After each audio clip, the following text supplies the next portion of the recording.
이 시간 하나님께서 오늘 우리 공동체에게 주시는 말씀을 나누고자 합니다. 오늘의 말씀 본문은요, 로마서 5장 9절부터 11절까지의 말씀입니다. 저와 여러분이 9절과 10절을 번갈아가며 읽고 11절은 같이 읽도록 하겠습니다. 그러면 이제 우리가 그의 피로 말미암아 의롭다 하심을 받았으니 더욱 그로 말미암아 진노하심에서 구원을 받을 것이니 곧 우리가 원수 되었을 때 그의 아들의 죽으심으로 말미암아 하나님과 화목하게 되었은즉 화목하게 된 자로서는 더욱 그의 살아나심으로 말미암아 구원을 받을 것이니라. 함께 봅니다. 그뿐 아니라 이제 우리로 화목하게 하신 우리 주 예수 그리스도로 말미암아 하나님 안에서 또한 즐거워하느니라. 아멘. 오늘 이 본문을 중심으로요, 그리스도 안에 있는 나 시리즈 첫 번째 설교, 하나님과 화목이라는 제목을 정하고 이 하나님의 말씀을 증거하고자 합니다. 앞으로 4주 동안 이 그리스도 안에 있는 나라는 존재가 어떤 화목을 이뤄냈는지, 첫 주에는 하나님과 화목, 두 번째 주는 내 자신과의 화목, 세 번째는 타인, 이웃과의 화목, 마지막 네 번째 시간은요, 바로 세상과의 화목을 함께 살펴보려고 합니다. 이렇게 함께 4주 동안 말씀을 통해서 같이 하나님의 은혜를 나눈 후에 바로 우리가 이제 예수님의 부활을 준비하는 40일 사순절을 시작할 겁니다. 그때 우리가 함께 이 사순절에 동참하면서 세상과 화목한 우리들이 어떻게 살아야 하는지를 함께 말씀을 통해 고민해보고 실천하는 의미 있는 사순절을 시작해 보려고 합니다. 함께 이것을 위해서 기도해 주시고요, 기대해 주시고 동참해 주시기를 이 시간 축복합니다. 아멘. 이 시간 말씀을 전하기 앞서서 우리 지난주에 민수기 25장 말씀을 통해서 하나님의 복을 발로 차버린 이 이스라엘의 모습을 함께 생각해 보았습니다.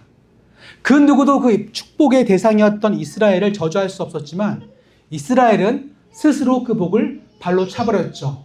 하나님의 자리에 다른 우상을 놓았기 때문입니다. 그런 점에서 저와 여러분이 누리고자 하는 이 축복도 그 누구도 저주로 바꿀 수는 없지만 우리가 이 하나님의 자리에 그 다른 대상을 하나님으로 놓고 섬길 때 우리도 그 복에서 이탈할 수가 있는 거죠. 하지만 그렇게 되지 않기를 바랍니다. 그런 소망을 담아서 이 시간 앞뒤 좌우를 바라보시면서 이렇게 인사를 한번 해볼까요? 복의 근원이 지금 당신과 함께합니다. 이렇게 인사하겠습니다. 복의 근원이 이 시간 당신과 함께합니다. 네, 복의 근원인 하나님께서 이 시간 하나님과 함께하십니다. 저도 여러분과 마찬가지로 현재 1대1을 받고 있습니다. 풍성한 삶의 기초 1대1을 매주 받고 있는데요. 제가 이번에 함께 훈련받으면서 저의 감정이라는 부분에 대해서 깊게 생각해보고 좀 훈련받을 기회가 있었습니다. 왜 그랬냐면 제가 생각보다 저의 감정에 대해서 좀 솔직하지 못한 사람이더라고요. 평상시에는 잘 참아요. 근데 잘 참는 사람의 특징이 뭐죠? 참다가 폭발도 합니다. 예. 그런 점에서 볼 때 제가 요즘 젊은이들 이야기로 저의 감정 상태에 대해서 메타인지가 잘 안 되는 것 같아요. 제가 제 감정을 제대로 들여다보고 신앙 안에서 좀 풀어내는 훈련이 필요하겠다 싶어서 제가 이번에 제 감정을 조금 이렇게 살펴보는 시간을 가졌습니다. 우리 크리스찬들에게는요, 이 감정이라는 주제를 가지고 두 가지 딜레마가 있습니다. 뭐죠? 첫째는 아까 말씀드린 것 마찬가지로 지나치게 여러분의 감정을 스스로 컨트롤한다고 하는 거예요. 그리스도인이 참아야지, 인내해야지 하면서 어떤 위기가 닥치고 무례한 사람을 만날 때마다 일단 참습니다. 그죠? 자기 감정을 감추고 덮어두고 외면하는 경우가 되게 많아요. 그러다가 어떤 분들은요, 때로는요, 터트립니다. 물론 이 터트리는 분들은 그분의 성품일 수도 있지만 사람은 누구나 감정의 컨테이너가 있어서 참다가 어느 임계치가 오면요, 흘러 넘치는 거죠. 폭발해서 분노를 다 쏟아내는 경우도 있더라 하는 거예요. 이게 아마 우리가 지난번 함께 말씀 나누었던 착한 그리스도인 컴플렉스 때문이 아닐까요? 감정을 쏟아내고 나서 후회하는 거죠. 참을 걸, 그렇게 하지 말 걸 하면서 우리는 우리의 감정을 솔직하게 바라보고 하나님께 맡겨드리는 모습들에 굉장히 인색합니다. 여러분은 어떠십니까? 여러분은 여러분의 감정에 대해서 진짜 솔직하십니까? 여러분의 감정에 어떤 측면이 좀 강하십니까? 잘 참는 스타일이세요? 폭발하는 스타일이세요? 둘 다 하세요. 여러분, 그건 저도 예외가 아니었습니다. 저도 아까 고백했다시피 참다 폭발하는 이 과정이 계속 반복되면서 이때 감정 왜 그럴까? 이거 해결하기 위해서 어떻게 하면 좋을까? 막 고민하기 시작했어요. 근데 제가 성경 말씀을 묵상하다가 놀라운 진리를 발견했습니다. 저는 제 감정에 대해서 소중하다고 여기지 못했는데, 솔직하지 못했는데, 하나님은요, 저의 감정을 굉장히 아껴주시더라고요. 그 말씀이 시편 56편 8절에 이렇게 기록되어 있습니다. 함께 다 같이 한번 읽어볼까요? 시작. 나의 유리함을 주께서 계수하셨사오니 나의 눈물을 주의 병에 담으소서. 이것이 주의 책에 기록되지 아니하였나이까. 자, 지금 주님께서 나의 슬픔을 어디다 담으신다고요? 병에. 이 병이라는 표현은 좀 시적으로 번역이 좀 약간 확대 해석된 겁니다. 이 당시 시가 쓰여졌던 유대 사회는요, 유리병이 없었죠. 액체를 어디다 보관했을까요? 가죽 부대. 그죠? 목자들이 이 가죽 부대에다가 새술은 새 부대 이런 말 있지 않습니까? 동물의 가죽을 잘 말려서 가공해서 그 안에다가 액체를 보관했죠. 그 가죽 부대가 여기서 말하는 병이에요. 시적으로 표현하다 보니까 병이라고 번역을 한 것이지만, 중요한 건 하나님이 이 가죽 부대든 유리병이든 우리가 쏟아내는 감정 중에 하나인 슬픔을 흘려보내신대요? 버리신대요? 외면하신대요? 아니죠. 담아두신다는 겁니다. 이게 무슨 말이냐면 하나님의 입장에서 여러분의 감정이 너무 소중하다고 하는 거예요. 여러분 느낄 기쁨, 슬픔, 분노, 좌절, 낙심, 그 어떤 감정까지도 하나님 앞에서는 그 안에서 그냥 외면되는 게 아니라 하나님이 차곡차곡 담아두고 계신다는 거예요. 왜요? 나의 감정이 하나님께서 소중하게 받아들여지고 있기 때문에. 이만큼 하나님이 우리의 감정을 가장 아껴주시고 소중하게 생각하시는 이유는 이 감정이라는 인간의 본능이 하나님의 형상과 모양을 따라 지음받은 하나님에게서 우리에게 왔기 때문입니다. 그 말은 하나님도 뭐가 있다? 감정이 있으시다는 거예요. 하나님이 하나님의 감정을 따라 지음받은 우리이기에 우리의 감정을 지금도 여전히 소중하게 여겨주십니다. 잠깐 묵상해 보세요. 지난주 여러분들을 가장 지배하고 있던 감정 중에 한 가지를 꼽으라면 어떤 감정이세요? 그것 때문에 많이 힘드셨죠. 괴로우셨죠. 근데 그 감정마저도 하나님은요, 소중히 봐주시는 거죠. 근데 문제는 제가 이런 말씀 묵상하다 보니까 제가 아차 싶었어요. 아니, 하나님은 나의 감정을 이렇게 소중하게 여겨주시는데 나는 그럼 그 하나님의 감정을 소중하게 생각하고 있었을까 싶은 거죠. 그래서 아차 싶었습니다. 우리가요, 하나님의 감정으로 들어가지 않으면요, 세상을 바라볼 때 우리 신앙도 되게 개인주의화됩니다.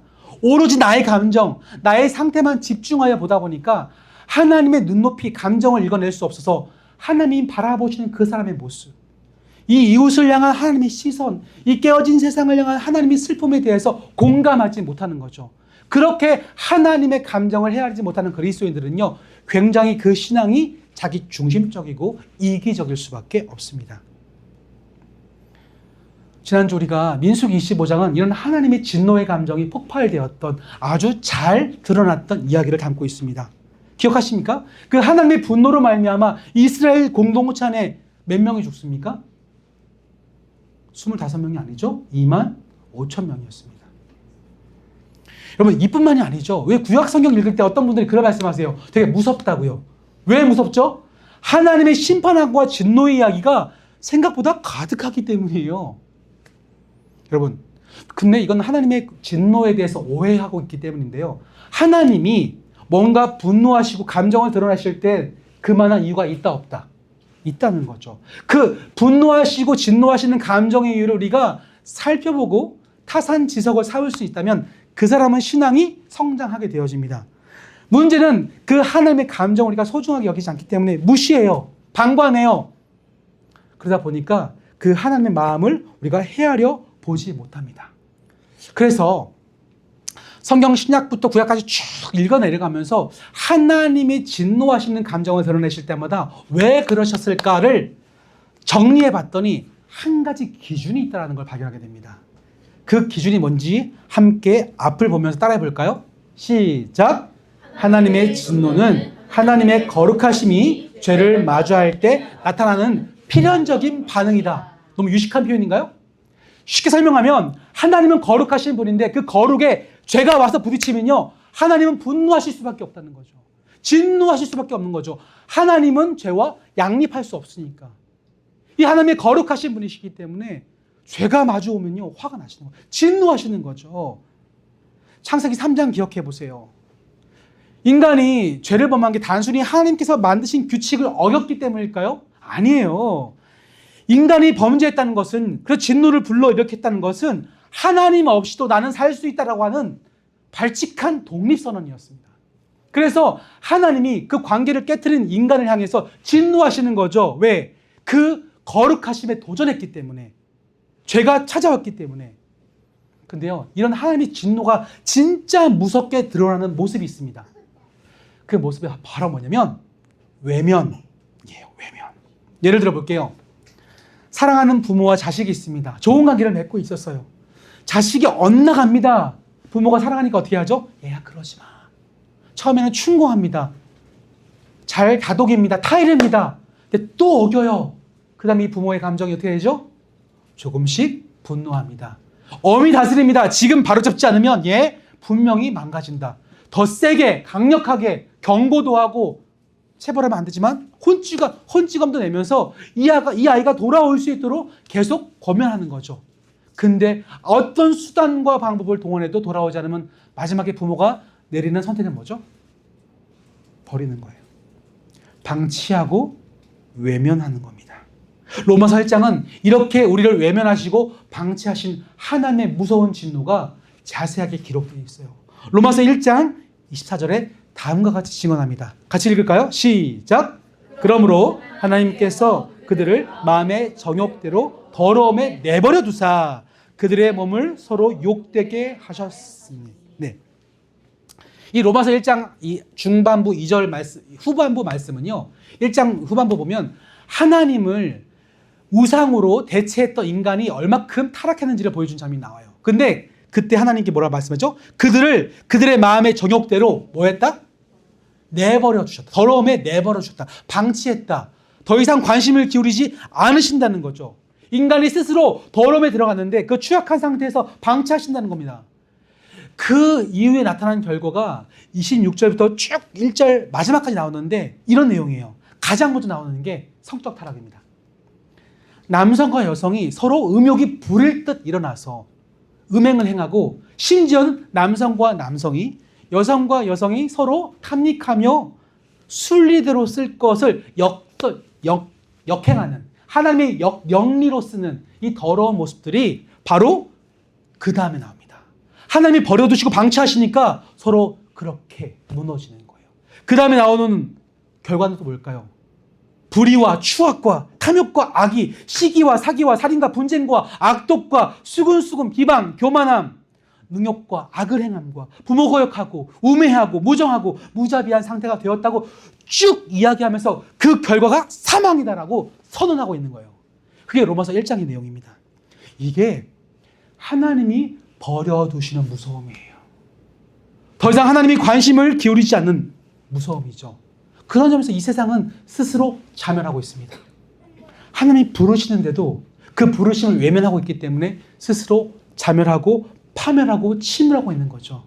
그나마 세상이 지금 순리대로 돌아가고 있는 것은 여전히 하나님의 사랑이 머물러 있기 때문에 해가 뜨고 지고 지구가 돌아가고 우주가 그 섭리대로, 창조의 섭리대로 아직은 돌아가고 있지만, 선하든 악하든 모든 사람에게 똑같이 비가 내리고 햇빛이 비치지만 때가 됐을 때, 심판의 때가 되면요, 이 모든 것이 다시 새롭게 질서를 잡아가게 될 줄로 믿습니다. 근데 문제가 있어요. 이런 진노하는 과정 속에서 우리 하나님이 겪게 되는 딜레마가 있습니다. 그게 뭐냐면 이 진노의 자녀들인데 진노의 자녀들을 여전히 사랑하신다는 거예요. 너무 화가 나서 방치하고 싶은데, 내버려두고 싶은데 여전히 뭐예요? 사랑하신다는 겁니다.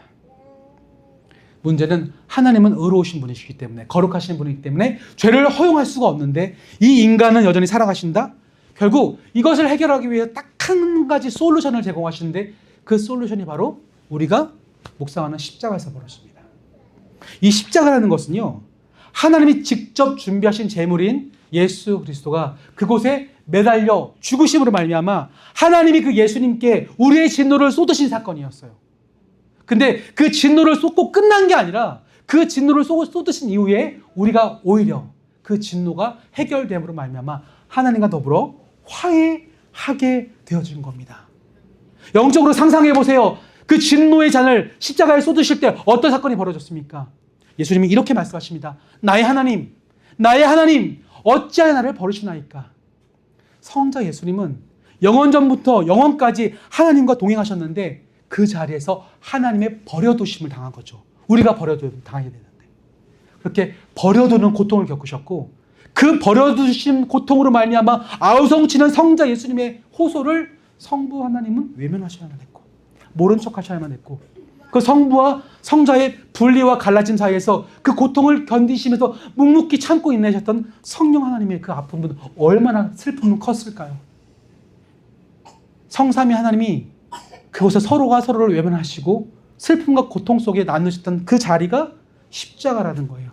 근데 그런 십자가가 아니고서는 하나님의 진노가 해결될 수 없었다는 것입니다. 놀랍게도 그 십자가의 결과로 말미암아 하나님의 진노가 해결돼서 그 진노가 더 이상 나의 진노가 되지 않았다라는 걸 깨닫고 감격에 벅차서 선포하고 하나님의 증인으로 살았던 인물이 있었으니 바로 바울입니다.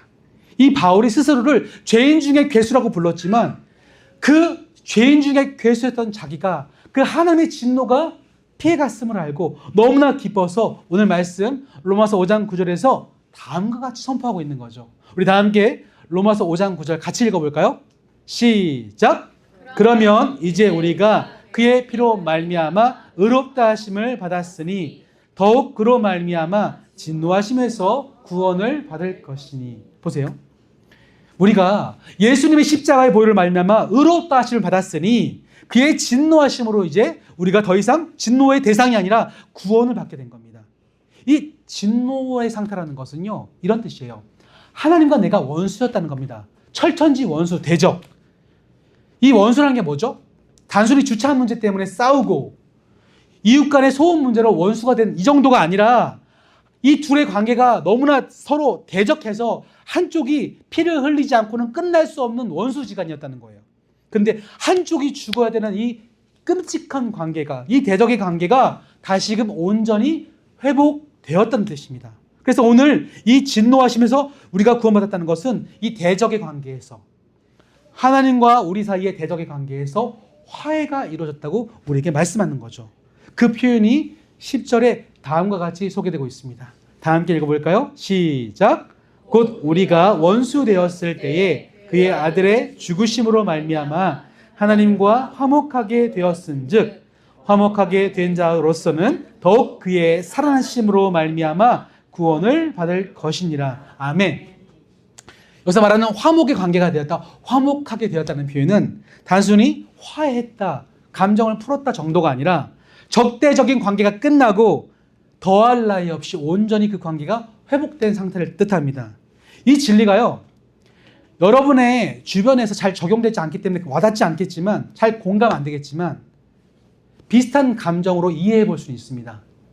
제가 얼마 전에 운동장에 갔다가 저희 아들이 불링당한 걸 봤어요.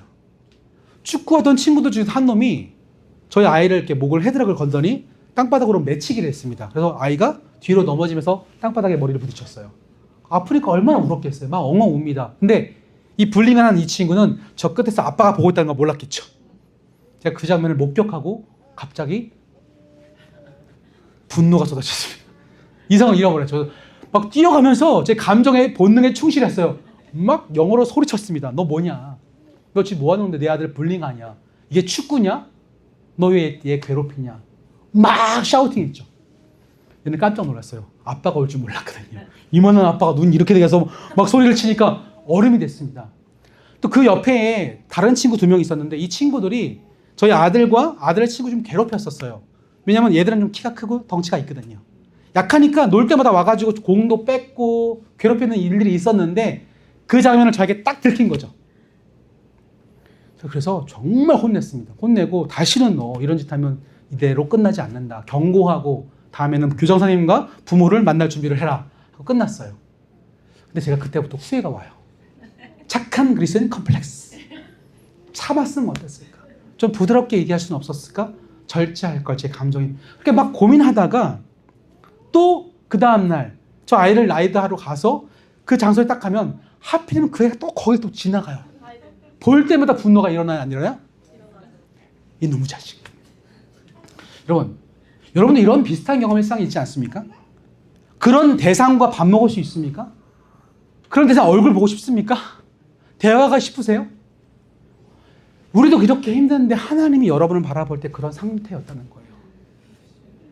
하나님이 여러분을 바라볼 때 정말 끔찍했다는 거예요. 같이 있을 수 없는 상황이었다는 거죠. 근데 그것을 온전한 관계로 그리스도 안에 있을 때 우리가 회복이 되어서 이제는 하나님의 얼굴을 볼 수 있고 대화할 수 있고요. 함께 걸어갈 수 있고 친밀한 교제 나눌 수 있고 함께 밥을 먹을 수 있는 화해함이 그리스도 안에서 이루어졌다고 하는 겁니다. 그래서 예수님을 가리켜서 화목제물, 우리와 하나님과 관계가 평안, 샬롬이 되었다고 우리에게 소개하고 있는 거죠. 그래서 성경은 그런 예수님에 대해서 그 예수님 안에 있는 우리의 정체성에 대해서 로마서 8장 1절에서 이렇게 선포하고 있습니다. 다 함께 힘차게 선포해 봅시다. 시작! 그러므로 이제 그리스도 예수 안에 있는 자에게는 결코 정죄함이 없나니. 뭐라고요? 결코 정죄함이 없나니. 이게 우리예요. 이게 저와 여러분이 그리스도 안에 있는 정체성이라고요. 이전 것은 지나갔으니 보라 새 것이 되었다. 그 새 것이 바로 이 상태라고요. 그리스도 안에 있는 내가 더 이상 정죄함이 없다. 나는 이런 존재다라는 정체성이 우리의 모습이라고요. 여러분, 이 진리가 좀 우리 안에 좀 믿어졌으면 좋겠습니다. 제가 이 부분을 설교 중에서 너무 답답했어요. 어떻게 하면 좀 잘 전할 수 있을까? 잘 소개할 수 있을까? 설명할 수 있을까? 막 괴로웠어요. 그러다가 내 얘기를 해야겠구나 싶었어요. 제가 이 진리 앞에서 내가 그리스도 안에 있는데 정죄함이 없다는 진리 앞에서 한동안 머뭇거렸던 적이 있습니다. 이 진술, 예수 그리스도 안에 있는 자에게는 결코 정죄함이 없다는 이 진술이 제가 딱 드는 생각이 나? 죄 짓고 있는데? 이 생각이었어요. 여전히 내 안에 거짓이 있고 불의가 있고 불순종하고 무기력하고 포악하고 음란하고 거짓되고 이렇게 불순종하는 나인데 내가 그럼에도 불구하고 그리스도 안에서 자유하다고? 정죄함이 없다고? 내 24시간을 다 쪼개서 봤을 때 내가 하나님을 기쁘시게 하는 일들과 기쁘게 하지 못하고 이거 하나님이 싫어하실 일만 하는 상황을 시간으로 계산해 봤을 때 절대적으로 하나님이 미워하실 일 하는 시간이 너무 많은데 그럼에도 불구하고 내가 정죄함이 없다고? 이해가 안 됐습니다. 근데 보세요. 우리는 본능적으로 나의 정체성 존재를 나의 행동, 행위, doing에 자꾸 근거를 삼으려고 합니다. 내가 뭘 했고 잘 섬겼고 하나님 기쁘시는 했고 여기서 내가 누구라는 것을 증명받고 싶어 해요. 나는 예수 믿는 사람이니까 그렇게 살아야 돼 라는 것이 나의 의무가 되어서 율법이 되어서 나의 행위로서 나의 정체성을 증명해내려고 합니다. 근데 보세요. 오늘 이 진술 내가 뭐 했다 안 했다가 아니라 너는 이미 애초에 그럴 자격도 없고 그런 존재가 아니지만 그래서 하나님이 어떻게 하셨죠? 십자가에서 여러분의 정체성을 다 완성하신 거죠. 무엇으로? 그 진노를 예수 그렇게 쏟으시고 내가 사랑하시는 그 사랑의 관계를 하나님께서 증명해내심으로 말미암아 이제 우리가 해야 될 일은 예수 안에 있다는 이 사실을 뭐 하면 되죠? 믿기만 하면 됩니다. 그래서 우리는 그리스도 안에 머물러야 돼요. 그리스도 안에 머무는 자들은 세 가지 특권을 누리게 됐는데 제가 그리스도 안에서라고 하면요 하나씩 읽어주세요. 그리스도 안에서 그리스도 안에서 그리스도 안에서 하나님의 새로운 가족 공동체가 되었다. 외우기 어려울 것 같죠? 그래서 노란 글씨 만들어서 용특색 이렇게 오세요. 다시 나는 그리스도 안에서 나는 그리스도 안에서 나는 그리스도 안에서 이게 우리의 정체성이라고요. 그리스도 안에서 더 이상 정죄함이 없는 상태. 나는 그리스도 안에서 그 말을 여러분들이 지금 어떤 두잉의 여부에 상관없이 하나님의 특별한 존재로 부르심 받았고 존재했고 하나님의 가족으로서 예배 공동체로 부르심 받은 존재라고 하나님이 못 박으신 거죠. 어디서? 십자가에서. 근데 우리가 어디 안에만 있으면 돼요? 그리스도 안에 있으면 돼요. 아니, 있다는 것을 믿기만 하면 됩니다. 그렇다면 사랑하는 성도 여러분, 오늘 주신 이 말씀을 통해서 지금을 살아가는 저와 여러분에게 하나님이 전하시는 그 마음, 심정은 과연 무엇일까요? 이제 우리는 십자가를 통해서 하나님과 화목하게 되었습니다. 나의 행위와 상관없이 하나님은 여러분을 지금도 사랑하고 계십니다. 그래서 여러분이 어떤 상황 가운데, 어떤 장소에, 누구와 함께, 어떤 감정에, 어떤 관계에, 어떤 무너짐에 있다 할지라도 하나님은 여러분과 대화하시고 그 자리에 동행하시고 찾으면 만나주시고 호흡하시고 도우시고 식사하시고 관계 맺으시고 이것이 지금도 가능한 이유는 나의 행위에 있지 않고 하나님의 나를 그렇게 삼으신 존재에서 출발하는 것입니다. 바로 이렇게 하나님과 존재의 관계가 회복된 자들은요, 바로 하나님과 함께 즐거워할 수 있어요. 그 말씀이 로마서 5장 11절 결론입니다. 다 같이 읽어볼까요? 시작. 그뿐 아니라 이제 우리로 화목하게 하신 우리 주 예수 그리스도로 말미암아 하나님 안에서 또한 퀴즈입니다. 하나님 안에서 즐거워한다는 게 뭘까요? 하나님과 함께 즐거워한다. 하나님 안에서 즐거워한다. 이게 무슨 뜻일까요? 우리는 즐거움에 대해서 오해가 있습니다. 쾌락, 행복, 어떤 조건이 만족되는 것, 그걸 즐거움이라고 여기지만 여러분, 이것은 진정한 즐거움이 아닙니다. 이 본문에서 말하는 하나님과 함께 그 안에서 즐거워한다는 그런 의미는 바로 관계적인 기쁨이라는 거예요. 다시 말하면 내가 더 이상 하나님 마주할 때 두려워서 쫄고 숨는 존재가 아니라 내가 어떤 두잉에 상관없이 하나님 저 여기 있습니다 라고 이야기할 수 있는 든든한 이 관계가 회복되었을 때 오는 즐거움이에요. 그런 존재들은요, 하나님과 관계가 늘 평안합니다. 그 말은 여러분이 범죄했을 때, 죄의 유혹으로 쓰러졌을 때에, 그런 어떤 현장 가운데 있을 때, 양심의 가책이 있을 때 좋아요. 그럼에도 불구하고 여러분의 존재는 변한다, 변하지 않는다. 변하지 않는다는 것입니다. 그럴 때 내 안에서 어떤 현상이 발생하죠? 하나님의 원하심이, 그분의 원하심이 바로 내 안에서 자연스럽게 흘러넘치게 돼요. 그걸 가리켜서 순종이라고 합니다. 의무가 아니에요. 내가 하나님께 뭔가를 해드리는 게 즐거워요. 그걸 하고 안 하고가 문제가 아니라 난 이미 그분 안에서 용특세, 용납받았고 특별한 존재가 되었고 새로운 가족 공동체가 되었기 때문에 두려움이 없는 거죠. 그래서 하나님과 함께 언제든 즐거워할 수 있습니다. 이렇게 하나님과의 즐거움을 회복한 사람은 세 가지 특징이 벌어지는데, 첫 번째, 내 자신과의 회복이 일어나요.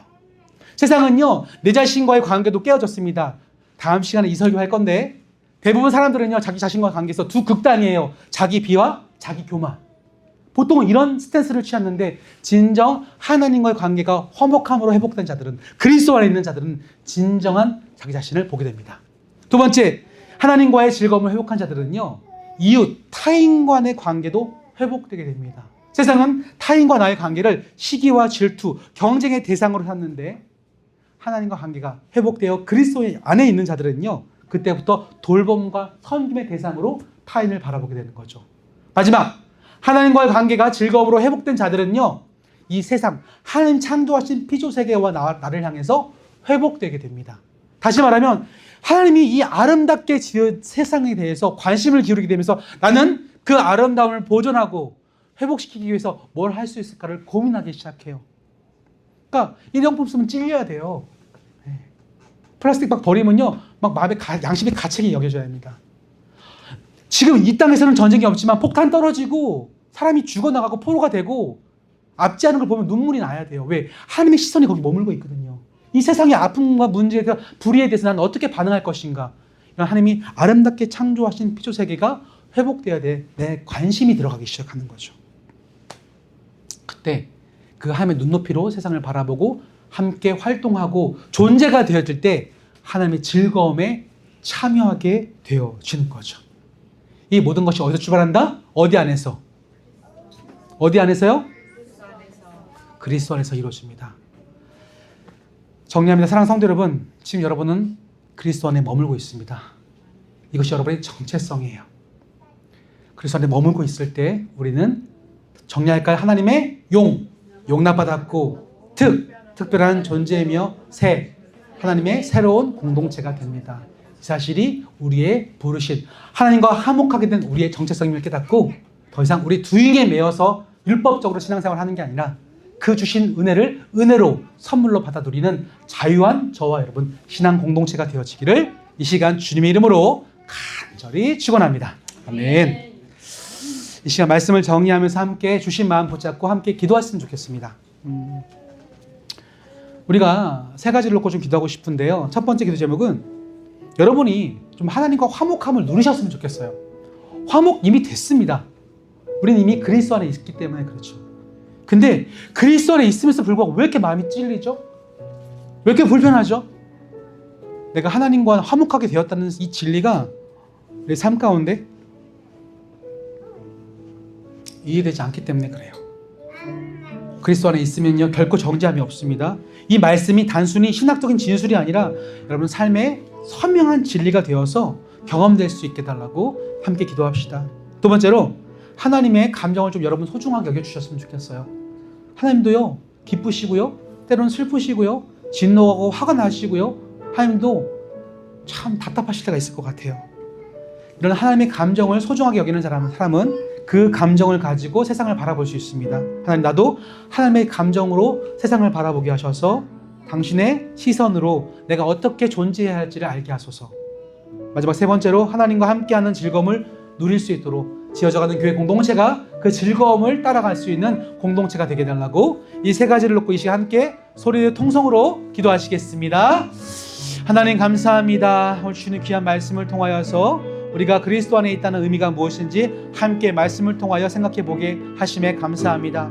하나님 나도 오늘 그리스도 안에 있다고 하지만 늘 하나님과의 관계가 불편할 때가 있습니다. 그것은 바로 내 안에 끊임없이 벌어지는 죄의 영향 가운데 있을 때 그렇습니다. 그러면서 십자가가 나의 모든 하나님과의 관계를 화목하게 하였다고 아무리 듣고 설명을 들어도 이것이 와닿지 않는 이유는 여전히 내가 죄 가운데 있다는 그 부족함 때문입니다. 하지만 우리 정체성이 우리의 행동을 통하여 규명되는 것이 아니라 우리의 정체성은 이미 하나님께서 우리에게 주신 사건입니다. 이미 십자가에서 완료된 사건입니다. 이미 우리는 하나님 안에서 새롭게 되었습니다. 또 되고 있습니다. 그렇기 때문에 우리 정체성은 내가 하나님을 잘 섬기고 순종해서 왈가왈부되는 것이 아니라 이미 내게 주신 것은 결코 변함이 없는 줄로 믿습니다. 이것이 하나님과 그리스도 안에서 머물고 있는 내 자신의 정체성입니다. 주님, 이 사실 우리가 좀 누렸으면 좋겠습니다. 이 사실 하나님과 화목하는 사실을 누렸으면 좋겠습니다. 주님 함께 해주시고 그리스도 안에서 화목해 된 존재로서 내가 오늘도 어떻게 존재해야 할지를 묵상하며 답을 찾아갈 수 있도록 인도하여 주시옵소서. 동시에 하나님, 우리가 우리 감정을 소중하게 여겨주시는 그 하나님의 마음을 따라 하나님의 감정 또한 소중하게 여길 수 있는 성숙한 신앙이 되기 원합니다. 이 세상을 바라볼 때에 하나님 마음이 느껴지지 않습니까? 때로 하나님의 애통의 눈높이, 슬픔과 안타까움의 눈높이가 그 감정이 우리에게도 느껴졌으면 좋겠습니다. 그리하여서 내가 어떤 존재가 되어야 할지를 그 감정을 통하여 그 눈높이를 통하여 답을 찾아갈 수 있도록 도와주시옵소서. 이것이 바로 풍성한 삶입니다. 이것이 바로 하나님과 함께 동행하며 이 땅의 변혁을 이루는 하나님 진정한 회복된 하나님 나라 공동체의 삶입니다. 우리 모두가 이런 하나님의 감정을 소중하게 여기며 이 세상을 바라보시는 눈높이가 회복될 수 있도록 도와주시옵소서. 마지막으로 하나님, 내가 하나님과 함께하는 즐거움을 누리기 소망합니다. 하나님과 함께하는 즐거움은 무엇입니까? 하나님과 온전한 관계 회복입니다. 어느 상황 순간 가운데 있다 할지라도 하나님 그 자리에 함께 하시고 나와 함께 하시고 나의 정체성은 결코 변하지 않는다는 그 사실 안에서 자유함을 누릴 수 있도록 도와주시옵소서. 이런 온전한 관계적인 회복을 따라 하나님 안에서 즐거워하며 그 즐거움을 따라서 나의 관계도 회복하고 세상과의 관계도 회복하고 이웃과의 관계도 회복할 수 있는 우리 온전한 그리스도 안에 회복된 공동체의 삶을 살아갈 수 있도록 도와주시옵소서. 주님 감사합니다. 오늘도 내가 그리스도 안에서 용납받게 하시고 특별한 존재와 새로운 공동체가 될 수 있도록 도와주시옵소서. 하나님 참으로 감사합니다. 우리가 정말 때때로 살아가면서 많이 무너지는 사실은 나의 행동의 결과 때문입니다. 하나님 보실 때 부끄러운 삶의 모습 때문에 죄책감을 느끼고 부끄럽고 숨고 싶고 아담과 하와가 그랬던 것처럼 할 수만 있다면 더욱더 숨어서 하나님과 의도적으로 거리를 벌려두고 싶은 것이 우리의 죄책감의 결과입니다. 하나, 하나님은 우리의 그런 행동 때문에 우리 정체성을 바꾸시는 분이 아니심을 다시 한번 배웠습니다. 말씀을 통하여 믿습니다. 우리의 정체성은 이미 그리스도 안에서 새롭게 되었습니다. 결코 정잠이 없다고 말씀하십니다. 이 사실을 기억하면서 다시 한번 우리가 어느 상황이 있다 할지라도 그리스도 안에 나로서 머물고 있음을 깨달을 수 있도록 도와주시옵소서. 이미 하나님과 화목의 관계를 하나님께서 허락해 주셨사오니 그 화목의 관계가 흘러넘쳐 내 자신과의 화목, 이웃과의 화목, 세상과의 화목으로 흘러넘쳐서 하나님이 이 땅 가운데 이 나를 통하여 시작하신 그 하나님 나라, 그 확장이 나의 삶에 풍성하게 나타날 수 있도록 우리를 사용하여 주시옵소서. 동시에 하나님의 감정 또한 우리가 깊이 헤아려 보면서 한 주 살아가면서 이 세상을 바라볼 때 하나님의 눈높이를 가질 수 있었으면 좋겠습니다.